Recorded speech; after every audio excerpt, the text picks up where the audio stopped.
내가 주께 감사제를 드리고 여호와의 이름을 부르리이다. 내가 여호와께 약속한 것을 그의 모든 백성이 보는 앞에서 내가 지키리로다. 예루살렘아, 너희 한가운데서 곧 여호와의 성전뜰에서 지키리로다. 할렐루야.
여러분 새해를 시작하면서 여러분 하나님에 대한 기대가 있죠.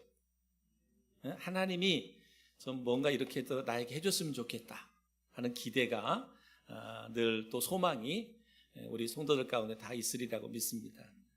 저는 하나님에 대한 기대와 소망이 여러분은 한 사람 한 사람 그대로 다 성취되는 한 해가 되기를 바라고요. 근데 그보다 먼저 하나님의 마음 속에 우리를 향한 비전이 있다는 거예요. 내가 하나님을 기대하고 내가 하나님을 소망하기보다도 먼저 하나님이 그 마음속에 우리를 향한 비전이 있다. 바로 그리스도의 장성한 분량이 충만한 데까지 이르는 성숙한 사람이 되기를 원합니다. 한마디로 말하면 우리 성도 한 사람 한 사람이 성숙한 그리스도인이 되기를 원한다. 나를 향한 기대예요. 그리고 소망이고 꿈이에요.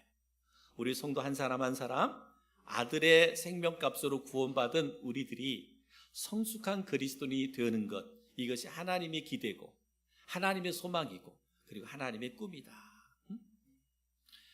그래서 에베소서 4장 13절에 보면 우리가 다 하나님의 아들을 믿는 것과 아는 일에 하나가 되어 온전한 사람을 이루어 그리스도의 장성한 분량이 충만한 데까지 이르리니 라고 말하고 있습니다. 그리스도의 장성한 분량이 충만한 데까지 우리가 이르는 것이 하나님이 기대고 소망이고 꿈이다. 그러면 그리스도인의 성숙한 삶은 무엇일까? 성도들의 성숙한 삶은 무엇일까? 그것은 모든 그리스도인의 삶의 영역에서 그리스도인의 성품 그리고 그리스도인의 인격이 나오는 거예요. 흘러나오는 거예요. 그래서 정말 우리 지난 금요일에도 우리가 말씀드렸는데 우리가 하나님을 가까이 하면 우리가 하나님의 성품을 담게 돼 있다 그랬어요. 그죠? 하나님의 성품을 담는다. 그래서 우리 그리스도인의 성숙한 삶이라고 하는 모든 영역에서를 말하는 거예요. 우리가 여기서 예배할 때만 내가 예수님의 모습 드러나는 게 아니라 모든 삶의 영역에서 그리스도의 성품, 그리스도의 인격이 흘러나오는 것이다. 정말 그래서 우리 모든 성도들이 균형이 잡혀 있는 신앙생활을 해야 되는 거예요. 균형이 잡힌 신앙생활, 균형이 잡힌 그리스도인의 삶을 살아야 된다. 그래서 교회에서도 가정에서도 또 직장에서도 어느 곳에서든지 나는 그리스도인이에요. 그죠? 이게 균형 잡힌 성도의 삶이에요. 어느 곳에 있든 내가 누구를 만날지라도 윗사람을 만나든 아랫사람을 만나든 아니면 친구를 만나든 이웃을 만나든 모든 사람들 앞에서 나는 그리스도인, 균형 잡힌 그리스도인. 그죠? 예수 그리스도 하나님의 성품과 인격이 드러날 수 있어야 된다라고 하는 것이죠. 그러려면 우리가 이 균형 잡힌 그리스도인으로 살아가려면 여러분 우리 안에 무너진 영역들이 있단 말이에요. 내가 그리스도인이지만 내가 성도로 살아가지만 우리 안에 무너진 영역이 있는데 이것이 새롭게 회복되어져야 되는데 그것이 뭐냐? 그리스도인으로서의 정체성이 회복이 돼야 돼요. 그리스도인의 정체성 그리고 상처난 내면의 치유가 회복돼야 돼요. 우리가 살아가다 보면 그것이 어떤 것 때문이든 우리가 내면에 상처가 있을 수 있거든요. 이 상처들이 치유돼야 된다는 거예요. 영성이 회복되어야만 우리가 진정한 성숙한 그리스도인으로 균형 잡힌 삶을 살아갈 수 있다라고 하는 거죠. 영적 성숙을 위해서 우리가 정말 필요로 하는 것이 뭐냐면 정체성이에요. 정체성. 그래서 성경은 늘 우리에게 말씀합니다. 내가 누구인지를 알아야 된다. 내가 누구이냐. 내가 누구인지를 알아야 된다고 강조하고 있습니다. 여러분, 내가 누구인가? 내가 얼마나 가치 있는 존재인가? 이걸 알아야 된다는 거예요. 그냥 교회를 다니는 성도가 아닌 그리스도인이 아닌 나라고 하는 존재가 누구인가? 내가 누구인가? 그리고 내가 얼마나 가치 있는 존재인가를 우리가 알아야 된다는 거예요.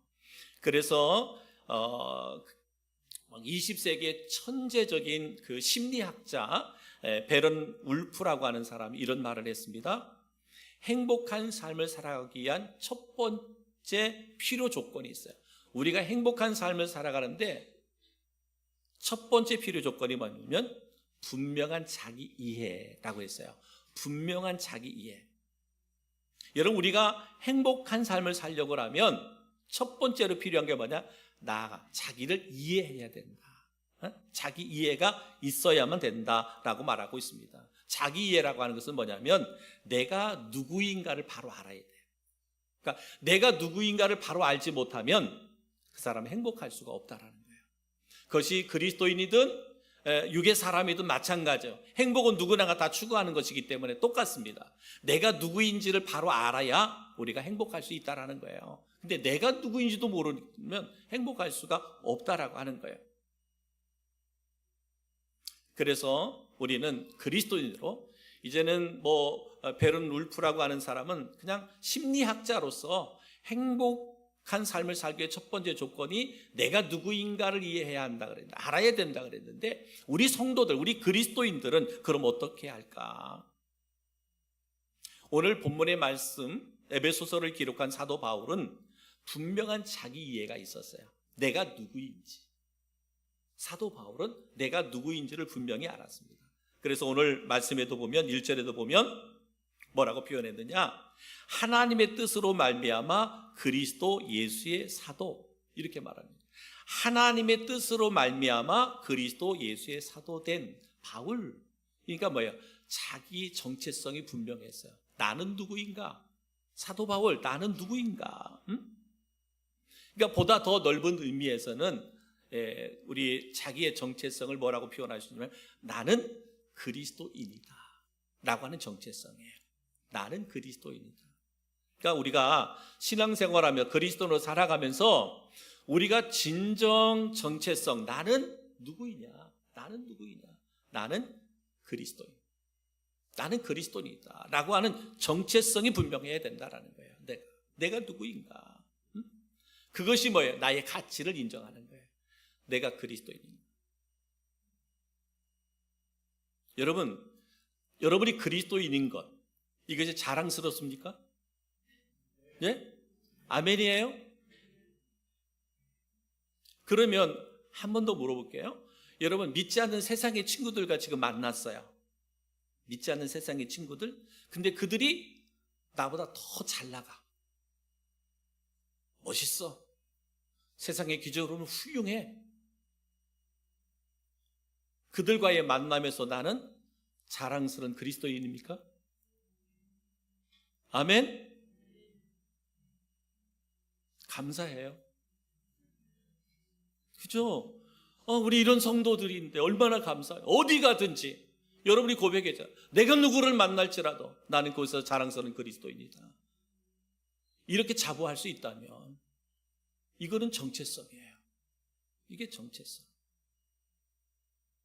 저는 한국의 교회 성도들이, 저는 음성 침략의 성도들만 했으면 좋겠어요. 네? 한국의 모든 교회와 성도들이 정말 우리 음성 침략의 수준만 됐으면 좋겠어요. 왜 또 갑자기 또 여러분, 내가 뭐 세상적 기준으로 잘나서가 아니잖아요. 지금 여러분의 고백처럼 내가 어느 곳에서 누구를 만나도 나는 그리스도인입니다. 이게 정체성이 분명하다면, 여러분 보십시오. 한국 교회에 뭐 성도들이 많다고 하든 적다고 하든 그래도 우리나라는 예수 믿는 사람들이 많잖아요. 교회가 많고 예수 믿는 사람들이 많잖아요. 그런데 보면 세상에 큰 영향력을 끼치지 못하고 있는 것 같아요. 지금 우리 사회를 보면 믿는 사람들이. 그럼 왜 그럴까? 이 정도의 숫자면 우리 사회를 좋은 쪽으로 변화시킬 수 있어야 되는데 그렇지 못하는 이유가 뭘까? 그것은 바로 그리스도인이라고 하는 정체성이 약하기 때문에 그래요. 그것이 부족하기 때문에 그렇습니다. 그래서 저는 오늘 다시 한번 정말 그리스도인의 자기 정체성을 다시 한번 확인하고 우리가 그 확인된 믿음을 갖고 2025년도를 살아간다면 저는 반드시 개인적으로나 가정적으로나 교회적으로 놀라운 축복의 역사가 있으리라고 믿습니다. 그래서 저는 오늘 이 본문 읽었던 본문의 말씀을 통해서 그리스도인으로서의 자기 정체성을 가질 수 있는 5가지 이야기를 말씀드리려고 합니다. 첫 번째는 뭐냐면 나는 하나님께 부름받은 존재다 라고 하는 거예요. 우리가 그리스도인으로서 정체성을 가지려고 할 때 첫 번째가 뭐냐? 나는 하나님께 부름받은 존재다. 우리가 바울을 통해서 알 수 있는 그리스도의 정체성은 뭐냐면 나는 하나님께 부름받은 존재다. 하나님께 부름받은 존재다. 먼저 하나님의 사랑이 나를 부르셨고 나는 그 부르심에 아멘으로 응답한 존재들입니다. 그래서 그리스도인은 주님의 부르심을 받아서 늘 주님과 함께 살아가는 이들, 늘 주님과 함께 동행하는 사람들, 이들을 우리는 그리스도인이다 라고 말하고 있습니다. 하나님께 부름받았다. 여러분 확신하십니까? 하나님이 여러분을 부르셨다고 확신하십니까? 여러분, 왜 이 말씀이 우리를 그리스도의 정체성을 갖게 하냐면 내가 하나님 믿어주고 내가 예수님 믿어준다면 어떻게 될까요? 상황 따라 환경 따라 그 믿음과 신앙의 삶은 막 흔들리고 요동할 겁니다. 아니에요. 하나님이 나를 택하시고 하나님이 나를 부르셨어요. 하나님이 나를 부르셨어요. 이것이 분명해야 우리의 정체성이 흔들리지 않습니다. 그러면 우리가 하나님의 부르심을 확신한다면 그러면 부르심을 받은 사람들의 특징이 있습니다. 하나님께 부르심 받은 자들의 특징이 있는데 그 특징 중에 하나가 뭐냐면 여러 가지 특징이 있겠지만 특징 중에 하나는 뭐냐면 좁은 길을 걸어가면서 기뻐한다는 거예요. 하나님께 부름받은 자들 그들에게 나타나는 특징 중에 하나가 있는데 좁은 길을 걸어가면서도 기뻐한다는 거예요. 이게 특징이에요. 바울은요, 그가 승승장구하던 젊은 청년이었잖아요. 근데 그가 예수님을 만나고 완전히 그가 변화됐잖아요. 예수님을 따른 후 그에게는 더 많은 고난, 더 많은 아픔 있었습니다. 그러니까 세상적 기준이나 기복주의적 신앙의 기준으로 바울을 바라보면 그 사람은 실패한 인생이었어요. 그냥 그렇게 살아갔더라면 그냥 승승장구하고 성공할 사람이 있는데 예수님을 만나고 예수님을 믿어서 그 인생은 낙오자 인생, 실패자 인생 같은 삶을 살았어요. 근데 바울은 기독교 역사상 뭐예요? 가장 성공한 그리스도인이잖아요. 가장 성공한 인생이라고 말할 수 있습니다. 바울은 예수님 때문에 감옥에 갔습니다. 오해를 받고 누명을 쓰고 고통을 당했습니다. 질병이 있었습니다. 그는 가난했어요. 배고픔도 있었습니다. 근데 그는요, 예수를 위해 살고 예수를 위해 죽었습니다. 로마서 14장 8절에 보면 사도 바울의 이렇게 고백입니다. 우리가 살아도 주를 위하여 살고 죽어도 주를 위하여 죽나니 그러므로 사나 죽으나 우리가 주의 것이로다. 사도 바울의 고백이에요. 세상의 기준으로 보면 기복주의적 신앙의 기준으로 본다면 분명 사도 바울은 실패한 인생인데 낙오자 인생인데 그는 그렇게 말하는 거예요. 내가 사나 죽으나 내가 누구의 것이다? 주님의 것이다 라고 말하고 있습니다. 한마디로 말하면 사도 바울은 하나님의 나라의 가치관, 그죠? 하나님의 나라의 가치관이 분명했어요. 그렇기 때문에 세상의 사람들의 기준으로 보면 실패한 자 같고 낙오자 같은 삶을 살았을지라도 결코 바울은 그것으로 인하여 낙심하거나 실패의 인생이라고 말하지 않았습니다. 사랑하는 성도 여러분, 저는 여러분 한 사람 한 사람이 하나님이 나를 부르셨다라고 하는 이 부르심의 가치관, 부르심의 확신, 그리고 하나님 나라의 가치관을 갖고 기꺼이 내 자신을 주님을 위해 내어드릴 수 있는 그러한 감사와 자부심을 갖고 하루하루를 살아갈 수 있는 우리 성도들이 되기를 주님의 이름으로 축복합니다. 나는 하나님께 부르심을 받은 자다 라고 하는 것이에요. 두 번째 그리스도인의 정체성은 뭐냐? 나는 그리스도 안에서 구별된 자다. 나는 그리스도 안에서 구별된 자라고 하는 그러한 그 믿음이 있어야 된다.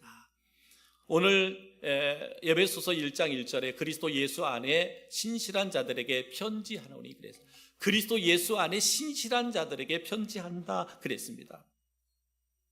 여기서 사도 바울이 말하는 신실한 자라는 말은 구별된 삶을 살아가는 자를 말합니다. 신실한 자, 구별된 삶을 살아가는 자. 그것은 바로 세상의 다른 가치관과 사고방식을 가지고 살아가는 이들, 세상의 가치관과는 다른 삶을 살아가는 이들을 일컬어 구별된 삶을 살아가는 자들, 신실한 자라고 말하고 있습니다.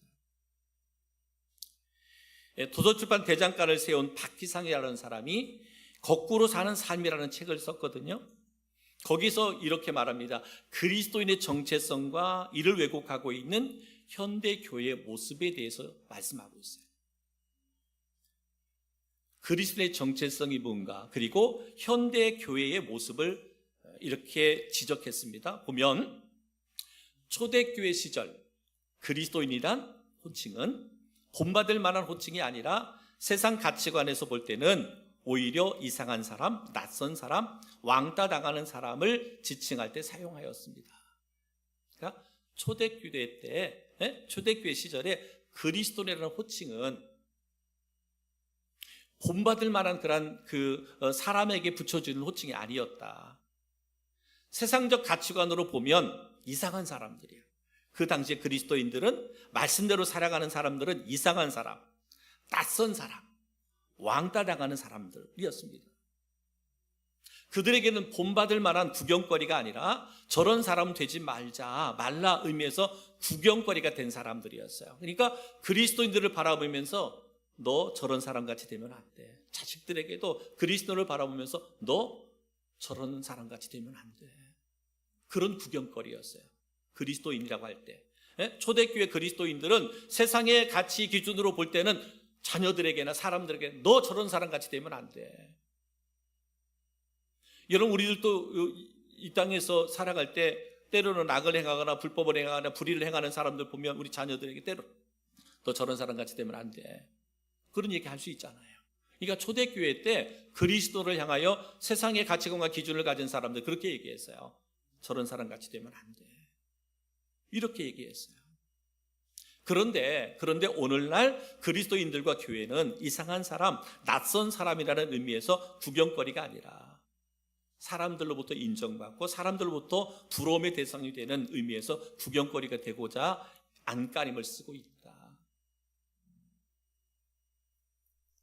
다르게 표현하면 정말 하나님의 말씀대로 살아가다 보니까 세상의 사람들이 볼 때는 이상한 사람들이야.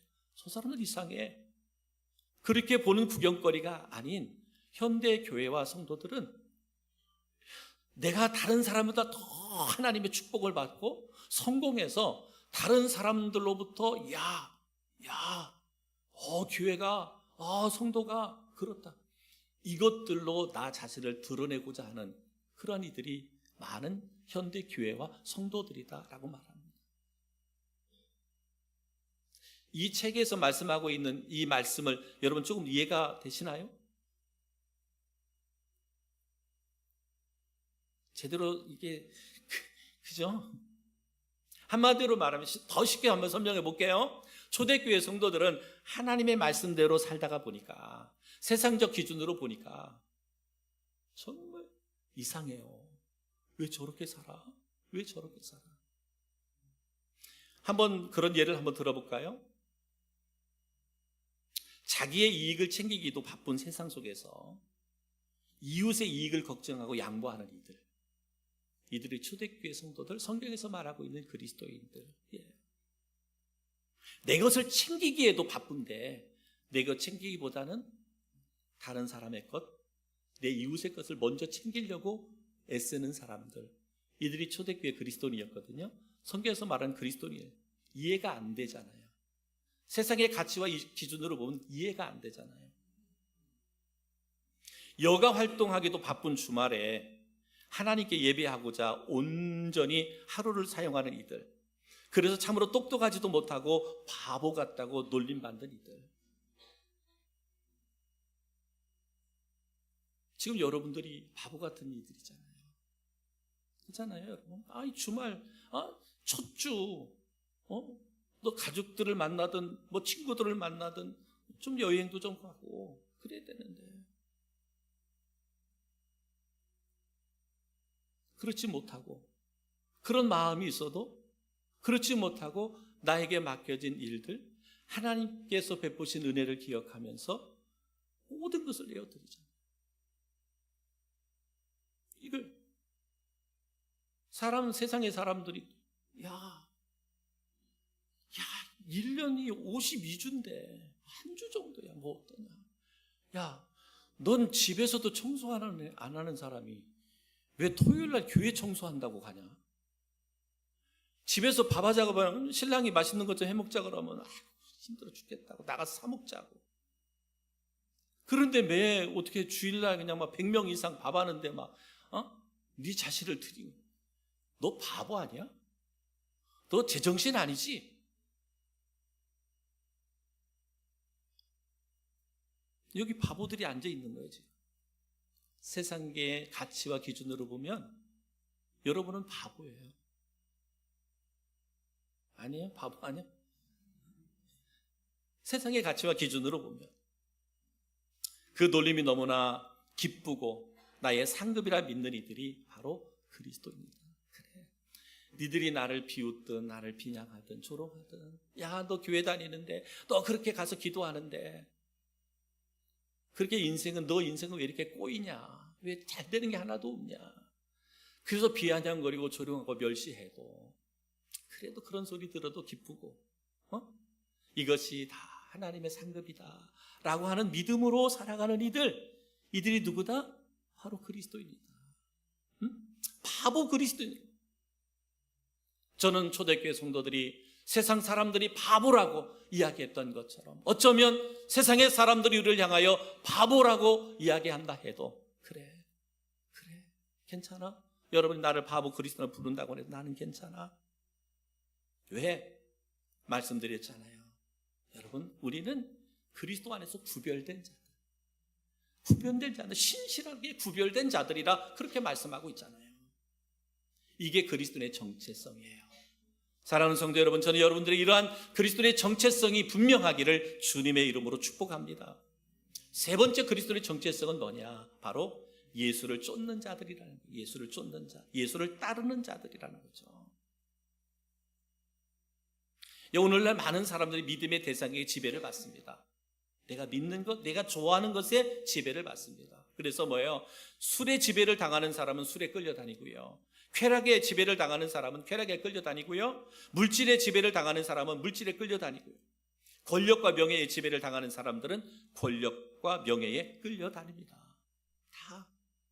그래서 세상은 내가 무엇에 지배를 당했느냐, 무엇에 지배를 당하느냐에 따라서 끌려다니는데, 여러분, 그리스도인은 하나님과 예수님, 성령님께 지배를 당하는 사람들이에요.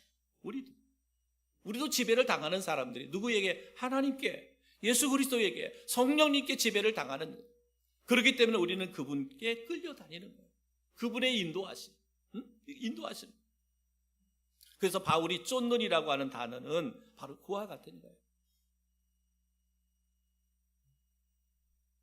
여러분 어떻습니까? 여러분은 지금 예수 그리스도를 쫓고 있습니까? 하나님을 쫓고 있습니까? 아니면 쫓는 척하고 있습니까? 사랑하는 성도 여러분, 우리가 그리스도의 정체성은 나를 지배하는 분이 누구다? 하나님이다.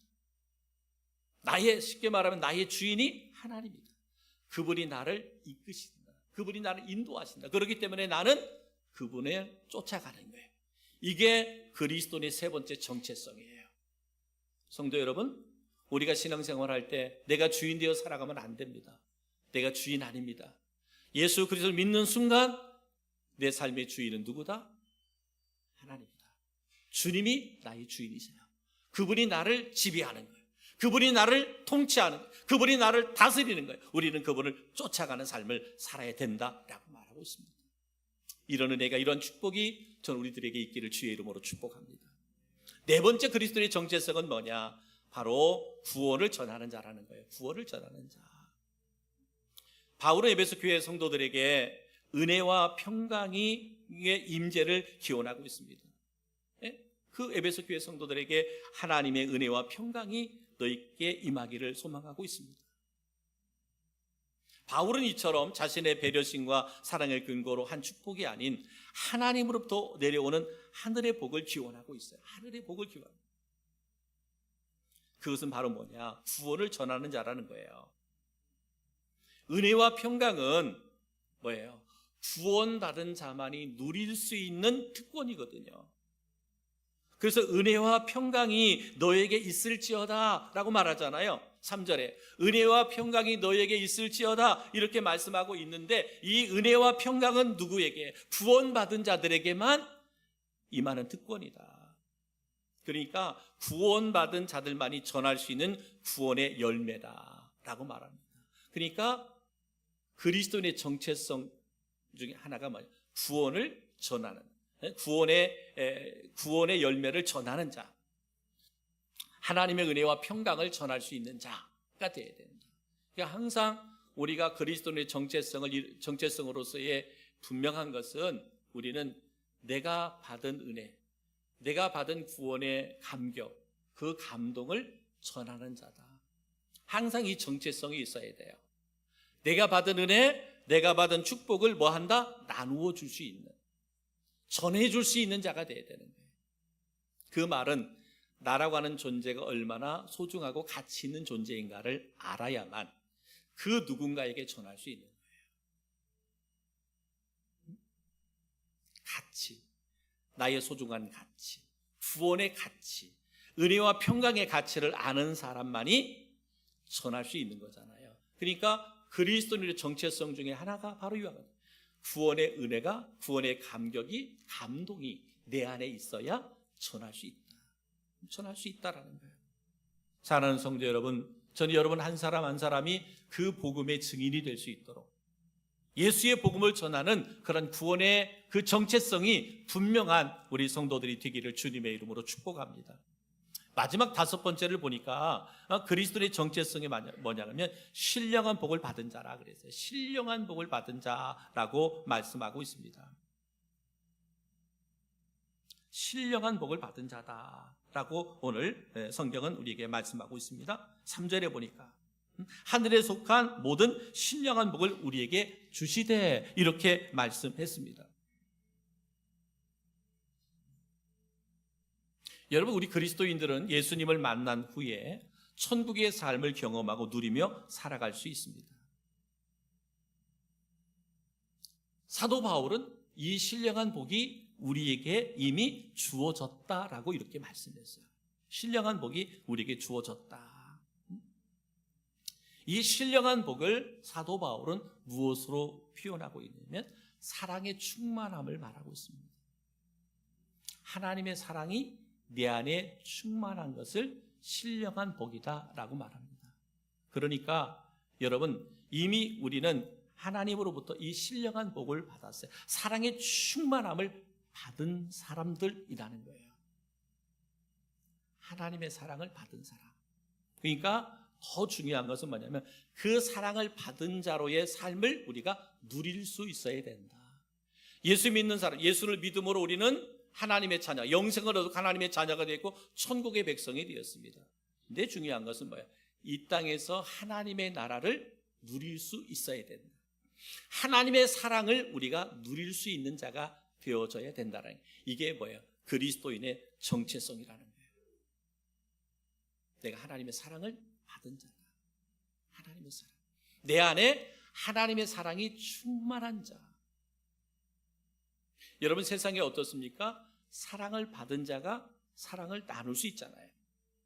이미 신령한 복이 우리 가운데 임하였기 때문에 이제는 그 신령한 복을 우리가 뭐예요?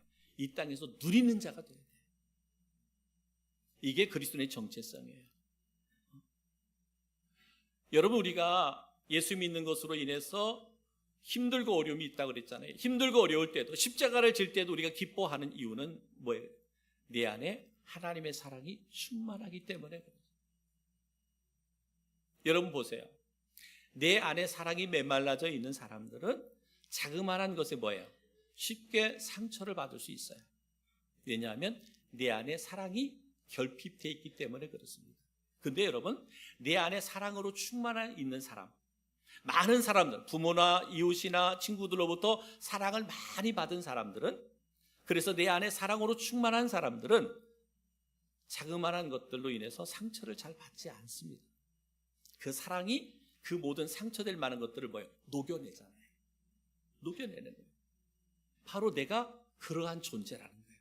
내가 하나님의 신령한 복을 받았다. 사랑의 충만함을 받은 사람들이.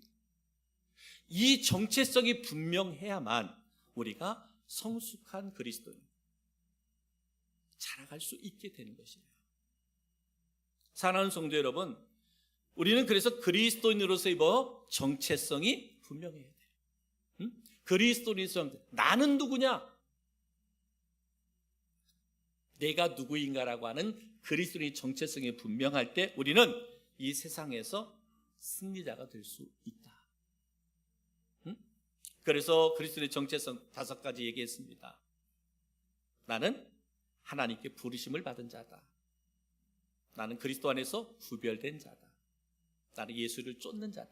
나의 주인 하나님, 그분이 나의 지배자, 나는 쫓는 자다.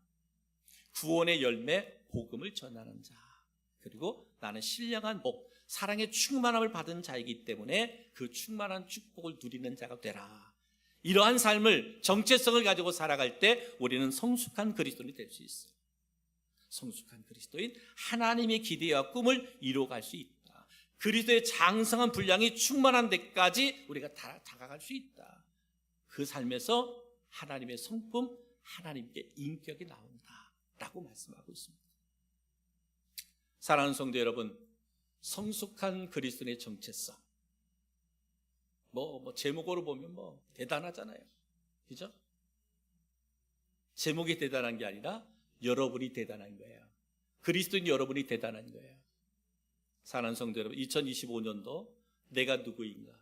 그래서 나는 누구인가? 그리스도인으로서의 분명한 정체성을 갖고 하나님의 나라가 이 땅에서 이루어질 때 여러분이 소중하게 세워지고 쓰임받을 수 있는 믿음의 은혜와 역사가 있기를 우리 주님의 이름으로 축복합니다.